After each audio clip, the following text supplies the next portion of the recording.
Hi class, this is lesson 7.6, choosing a factoring method. And this is going to be our last lesson of chapter 7. And this lesson kind of puts everything we've learned together so far. So we're going to be taking in some factoring with GCF, we're going to be doing some factoring of just regular trinomials, we're going to be doing some difference of squares and some perfect square trinomials kind of all together here and combining everything we've learned so far. So on these first examples here, we need to be able to tell if they are completely factored or not. So when we do that, we're going to look for a couple of things. First of all, if we have a trinomial, we're going to see if we can factor that into two binomials. If we don't, then we can either look to maybe try to factor it by grouping or factor it by GCF. So on this first one, I'm going to look in my parentheses here, and the thing that should hopefully stand out to you is that we have a GCF that we can take out here. My GCF of 6 and 4 is 2. So I'm going to keep my 3x squared out in front, but I'm also going to add a 2 out here when I take that out of what's inside here. So 6 divided by 2 leaves me with 3. And then 4 divided by 2 leaves me with 2. So now I just need to simplify this, and so I'm going to just combine everything that's on the outside here. So I'm going to wind up with 6x squared, 3 times 2 is 6, and then I've got my binomial that I'll just keep like that. Okay, so this would be the completely factored form we're looking for then. Okay, on this next one, if I look in my two binomials here, I'll see that I don't have any GCFs that I can take out, right? Now, yes, this is an x squared, but this guy doesn't have any x's in common with it. So this one, we can't do anything with that. And so since we can't do anything else, this one we would just say it is already completely factored. Okay, the next one, I'm going to look for a GCF again because I already have two binomials. And this time I will see that I can take out a 4 from this first guy. So I'm going to take out a 4 and I'll be left with just an x. And 4 divided by 4 leaves me with 1. And then I'll keep that x plus 1 that I had over there already. Okay, so this one I could leave like this. This would technically be correct as well. Or I could also write it like this, x plus 1, that quantity squared. So either one of those would be the completely factored term there. And then if I look at this next one, this one is completely factored. I don't have any GCFs that I can take out that are left in my binomial, and I can't do anything else with it, so this one is another one that is already completely factored. Okay, here's a little cheat sheet kind of for you to checklist to look through as you're doing these. So your first step would be to check for a greatest common factor, like a couple of those last examples had. So try that. If you can't do anything with that, or you've done that, check for the next step then would be to see if you have a difference of squares pattern or a perfect square trinomial pattern. Look back at lesson 5 if you forgot what those look like. And then otherwise, after that, you can look for this pattern and this pattern that we talked about in lessons 3 and 4. And then after you've done all that, you can one more time check, see if you have any common factors left after that's all done. Okay, so on these next ones here, I am going to start with my step 1, which is take out a GCF.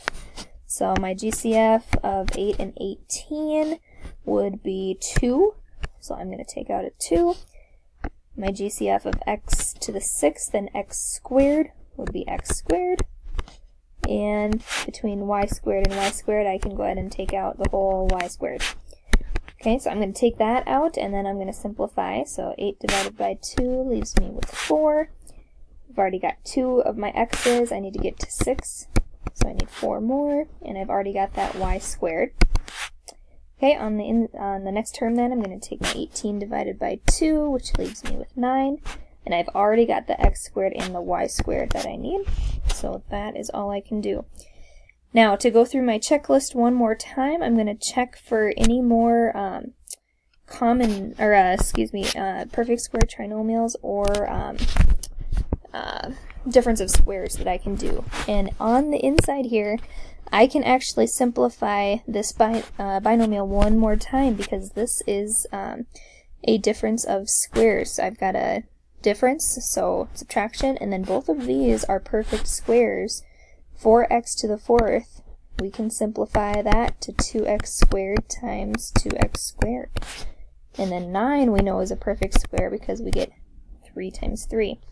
So what I'm going to do is I'm going to keep this 2x squared y squared out in front, and then I'm going to write my two binomials that this part can simplify into.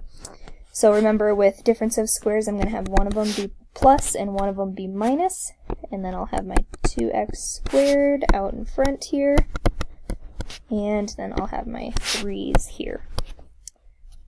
Okay, so that would be my completely factored version of that. I know it looks a lot messier than what it started out as, but that is kind of what we're going for, though. We want it completely factored out. Okay, the next one over here then. First of all, I'm going to look for a GCF, and I see that they do have a GCF of 4x in common. So between my numbers, my GCF is 4, and between the variables, my GCF would be x. So I'm going to take a 4x out of that. I'm going to be left with x squared. 16 divided by 4 leaves me with 4. I've already got 1x, I need one more. Again, 16 divided by 4 leaves me with 4, and I've already got the x I need. So on this one, that's kind of step one, but now I notice that inside here I've got a trinomial that I can factor like we learned back in lesson 3. So I'm going to keep my 4x out here, and then I'm going to put this into two binomials. So what I'm going to do is I'm going to think to myself, okay, what are my factors of 4 that would add to give me 4? So in that case, that would be 2. So I'm going to wind up with x plus 2 and x plus 2. 2 times 2 is 4, and 2 plus 2 gives me 4 in the middle there. So this would be my final answer for that one then, completely factored out.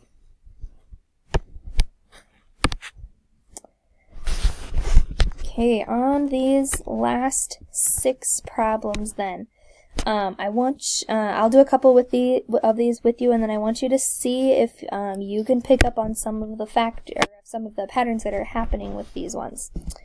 Okay, so like on this one, I'll give you a clue. I want you to start by taking out a GCF. Okay. On the next one, I want you, again, take out a GCF to start with, and then go from there. Remember, you're checking after that, you're checking to see if it's a trinomial that you can still factor, or if you see one of the other patterns we've talked about, like a perfect square or a perfect square trinomial.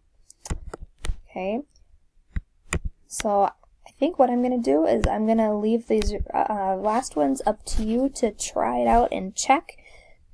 If you look on the last page of your notes here, this kind of gives you another example of kind of the breakdown of what you should look through. First, a step-by-step kind of checklist to make sure you're all the way done.